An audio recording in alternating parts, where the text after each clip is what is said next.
Alabado sea Jesucristo y su Santísima Madre. Les habla el Padre Dengo y los invito para que hoy meditemos en este texto que encontramos en el Evangelio de San Juan, del encuentro de Jesús y la samaritana. Este texto está en el capítulo 4, versículo del 1 al 19.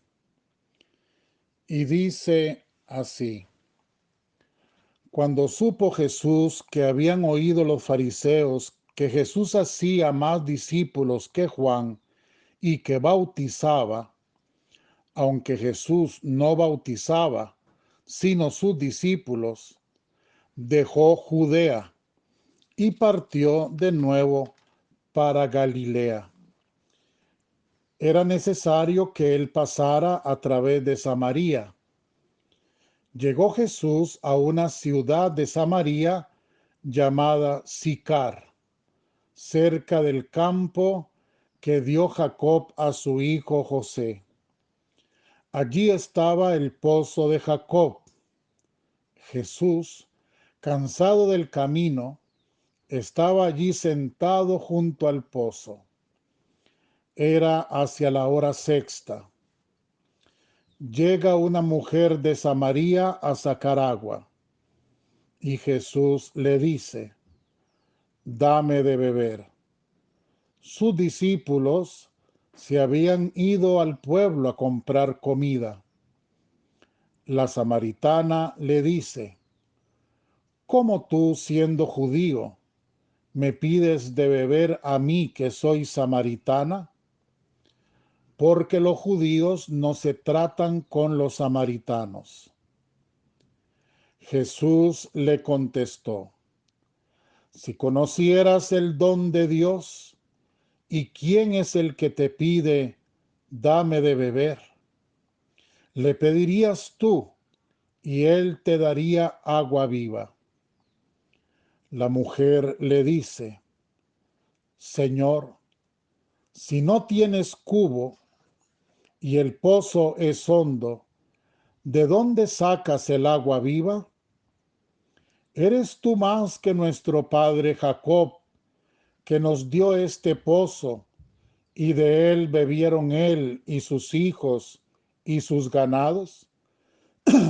Jesús le contestó: el que bebe de esta agua vuelve a tener sed, pero el que beba del agua que yo le daré, nunca más tendrá sed.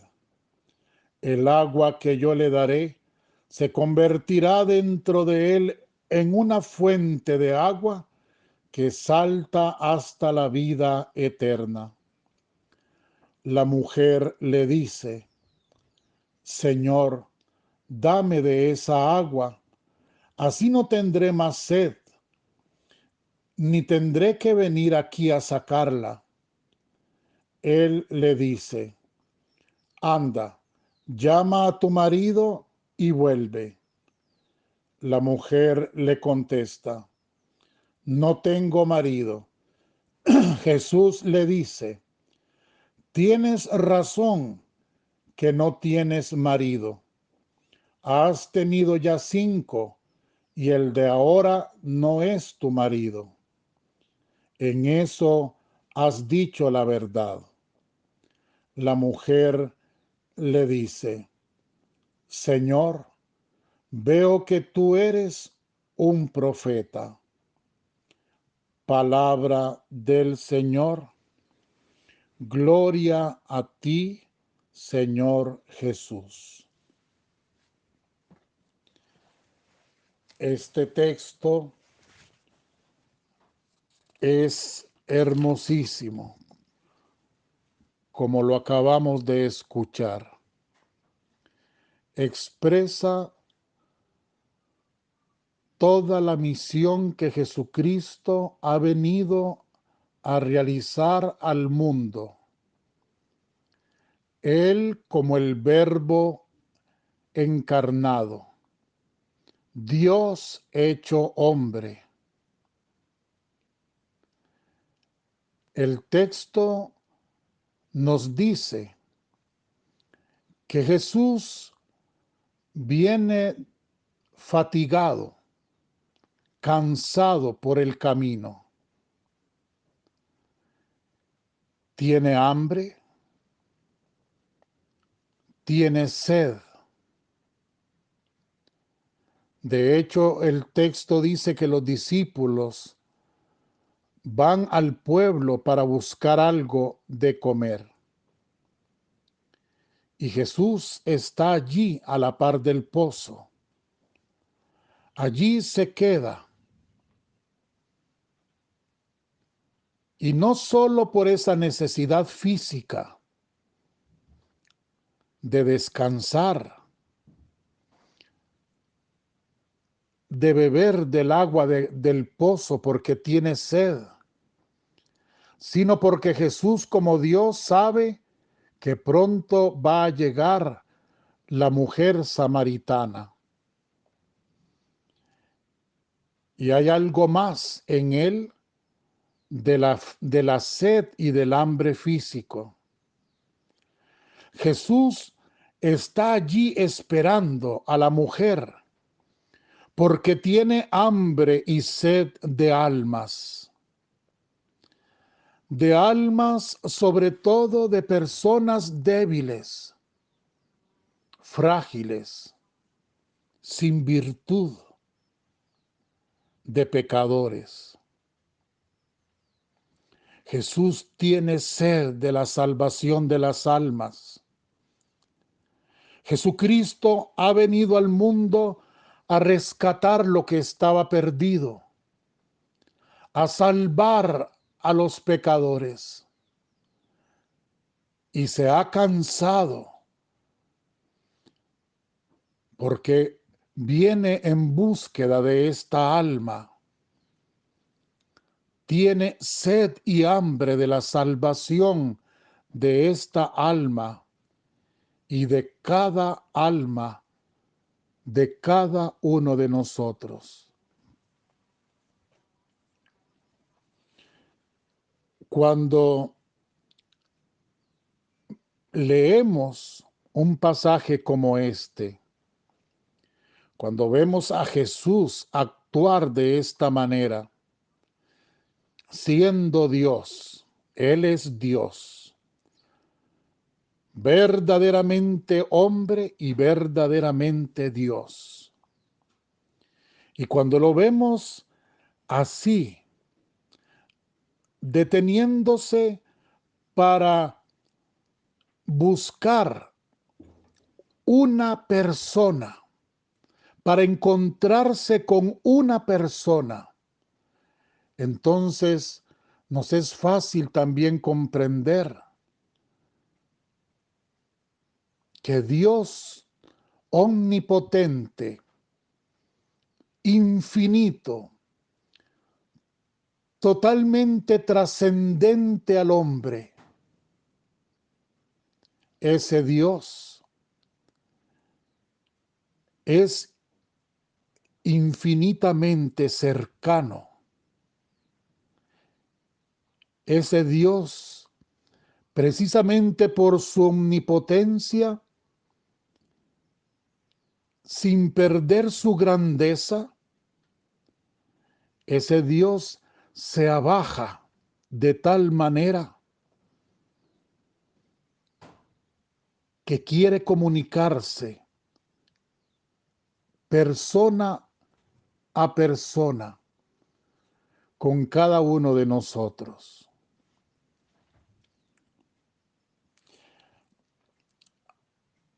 A Dios no se le puede ver como un ser abstracto, etéreo, encumbrado por las alturas, lejano como habitante de la última de las galaxias del universo.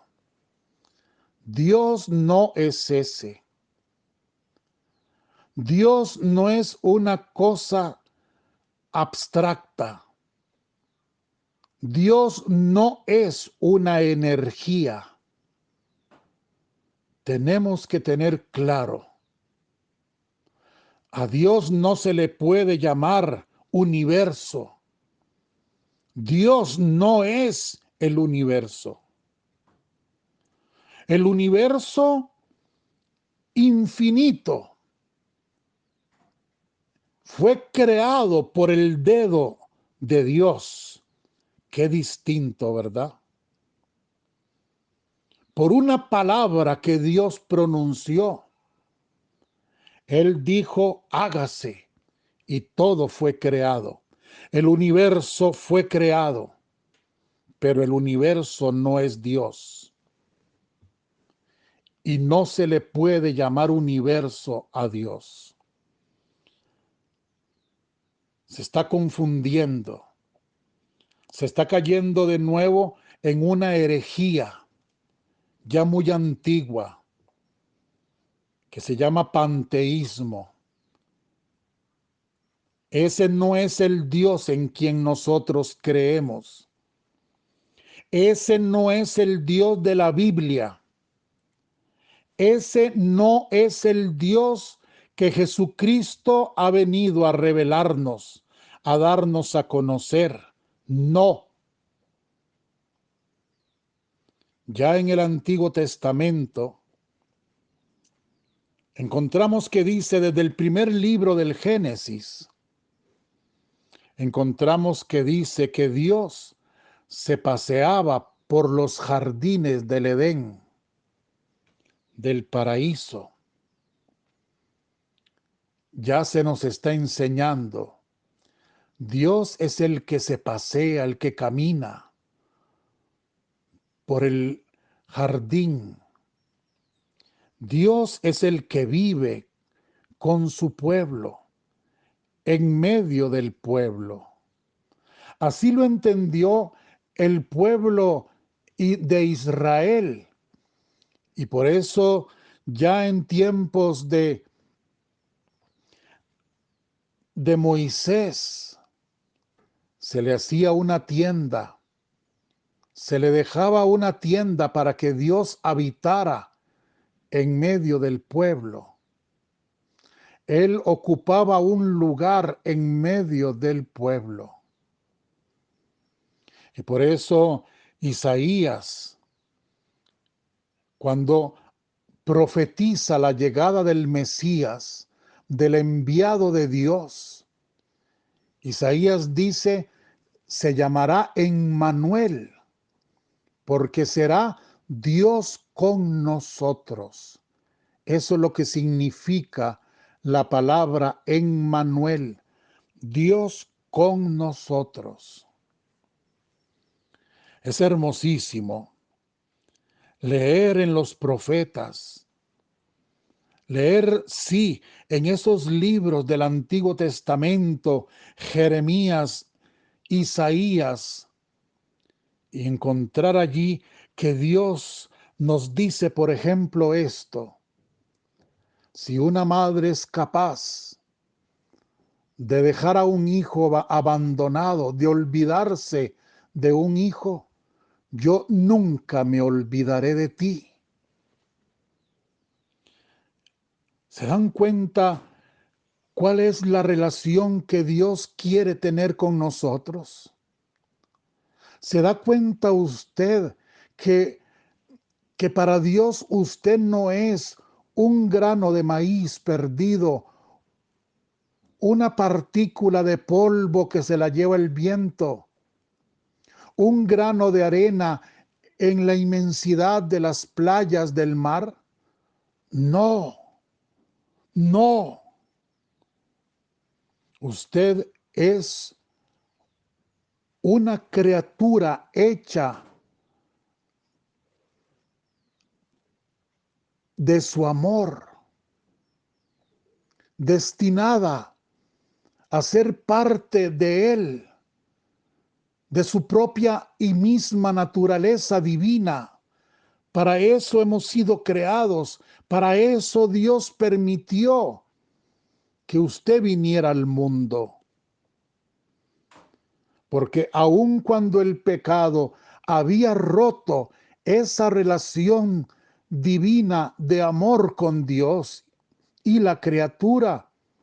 Aquí está Jesucristo, con su sangre, con su muerte, con su resurrección, restaurando lo que se había roto, volviéndonos de nuevo a la posibilidad de participar de esa naturaleza divina y ser Dios en Dios. Tantas veces he repetido esto en las meditaciones y lo seguiré haciendo. Lo seguiré haciendo hasta que no nos convenzamos de que nosotros somos criaturas amadas por Dios, que Él nos ama personalmente, personalmente. Dice también el Señor en su palabra,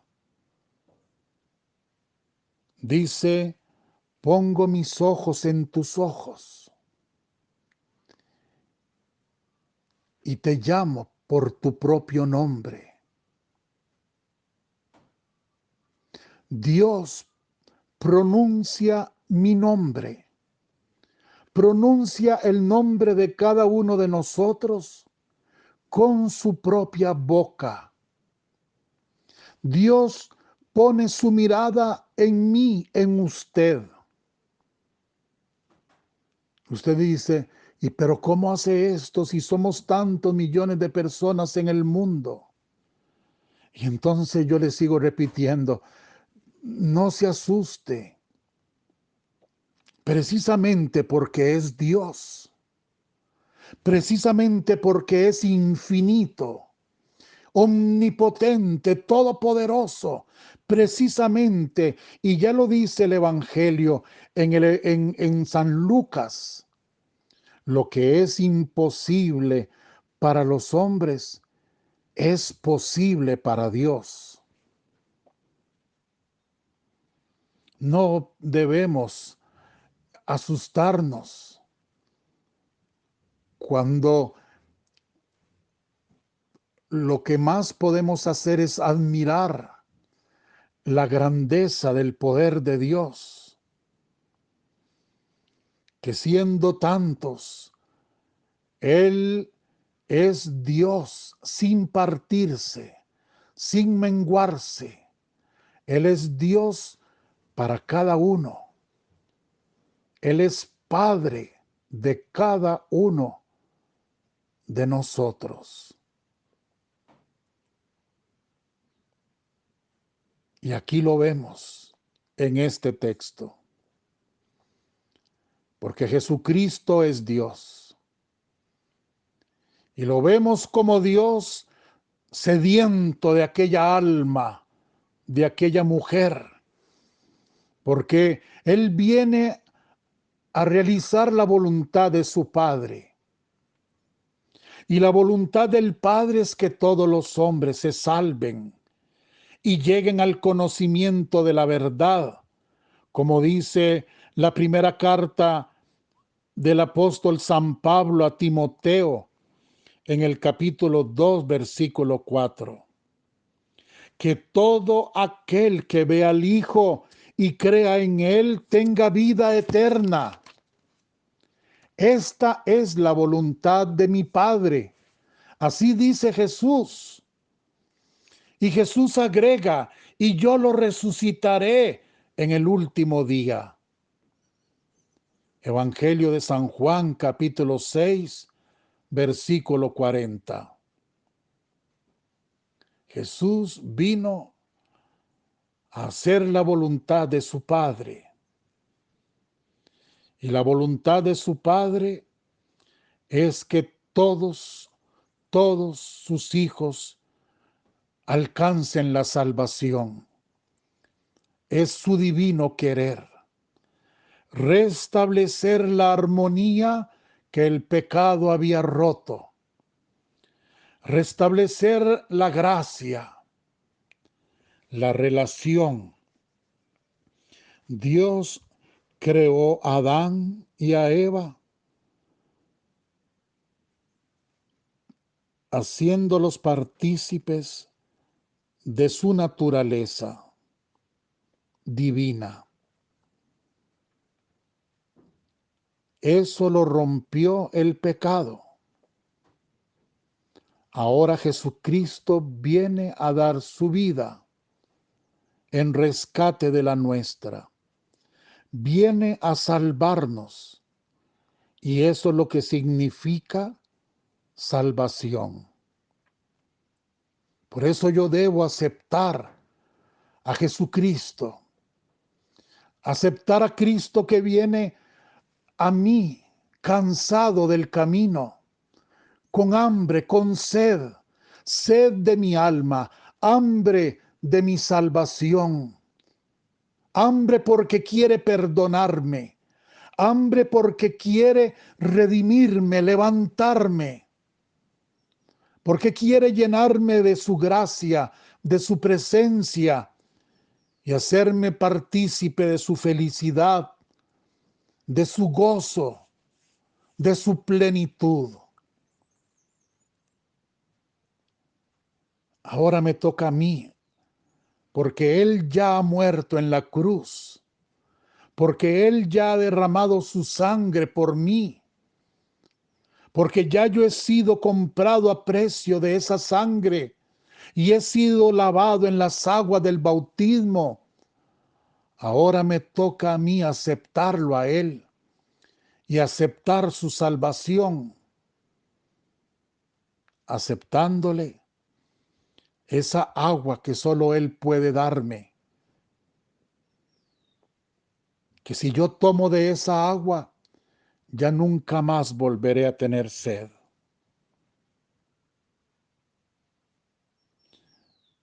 Esa es la voluntad del Padre. Yo siempre he dicho, así con mis ejemplos, quizás tontos o no tan, o sin gracias, digo yo. Yo siempre he dicho, bueno, pues aquí las gallinitas que viven conmigo aquí en este monasterio, cuando ellas ponen un huevo, yo las oigo que inmediatamente que ponen un huevo comienzan a cacarear. Y entonces yo digo, se sentirá feliz. Esto lo digo como una fábula, ¿no? Pero también tiene algo de verdad, o podría ser que tenga toda verdad. Cuando pone un huevo la gallina cacarea. Entonces digo yo que ella se siente feliz. Ella está diciéndole a todas las demás, oigan, miren, yo he puesto un huevo. Se siente realizada, se siente orgullosa. Ella fue creada para poner huevos. Se siente feliz. Está haciendo lo que tenía que hacer, para lo que fue hecha, para lo que vino al mundo. Y me imagino que cuando la vaca se deja ordeñar y da leche, ella se sentirá orgullosa, realizada también porque está sirviéndole al hombre. Los animales Dios los creó para beneficio del hombre, para que nos sirvan, porque el hombre es la criatura por excelencia. Y los animales se glorían. Óiganme bien y ojalá que entendieran tantas personas. La gloria de un animalito está en servirle al hombre. En servirle al hombre y a veces también como alimento. Y el animalito se glorifica sirviéndole al hombre. Pero bueno, en otro momento hacemos una catequesis sobre eso. No se van a enojar conmigo los que ahora están defendiendo los animales a capa y espada. Pero así es, así lo dice la palabra, así está escrito. Y los animalitos cuando sirven al hombre, ellos se sienten orgullosos, plenos, realizados. Vayamos a lo que nos tiene a nosotros meditando. Cuando un hombre hace lo que tiene que hacer para lo que vino al mundo, para lo que fue creado, el hombre encuentra allí la única fuente de felicidad y de realización que puede encontrar. No hay otra. Cuando un hombre es capaz de caer de rodillas, reconociendo a Jesucristo como su Señor, como su Salvador, ese hombre alcanza la plenitud de su ser, inclinado ante su Creador. Cuando un hombre es capaz en su humildad de beber del agua que solo Jesucristo puede darle, ese hombre sabe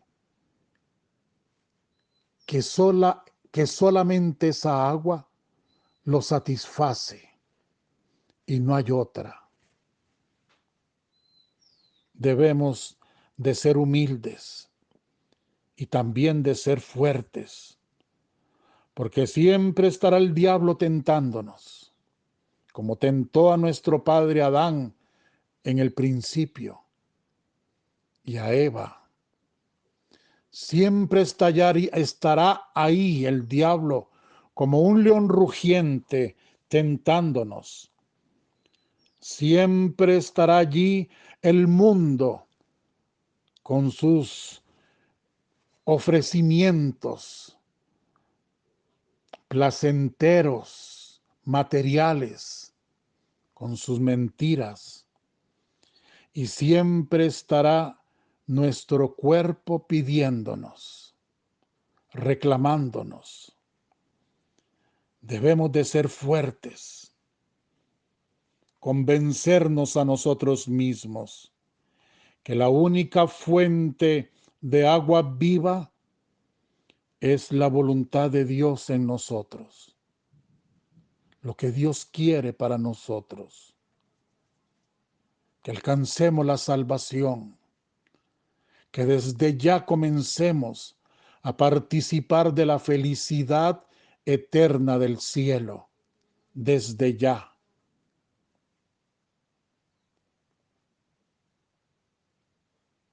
Jesús hoy ha venido a su vida. Jesús ha venido a mi vida. Véalo usted cansado,